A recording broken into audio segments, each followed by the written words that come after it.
ay rated SPG. Striktong patnubay at gabay ng magulang ang kailangan. Maaaring may masiselang tema, lengguwahe, karahasan, sexual, horror o droga na hindi angkop sa mga bata.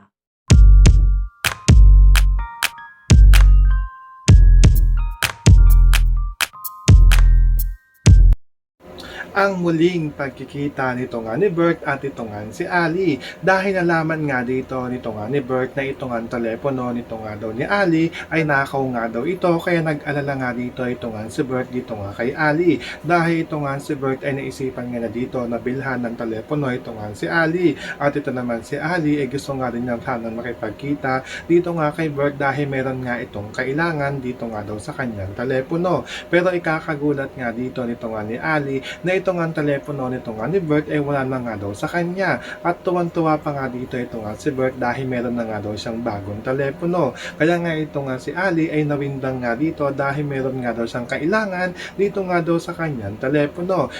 Pero ito nga si Bert ay sinasabi nga na dito kung picture nga lang daw ba o selfie nga daw ang kanyang kailangan ay magagawa na nga daw nila ito ulit dahil meron na nga daw siyang bagong telepono. At hindi nga nagtagal dito ay inabot na nga rin dito nito nga ni Bert ang kanyang regalo dito nga kay Ali, dahil binilan nga dito nito nga ni Bert ng telepono ito nga si Ali upang meron nga daw itong magamit. Kaya nga ito nga si Ali ay nagpapasalamat nga ito dito nga kay Bert, at hindi naman daw niya ito kailangan gawin dahil meron naman daw siyang telepono at naibalik naman daw sa kanya. So baka kaabangan nga natin dito kung ano nga ba ang magiging solusyon nito nga ni Ali ngayon alam na nga na dito na ito nga telepono nito nga ni Bert ay wala na nga sa kanya.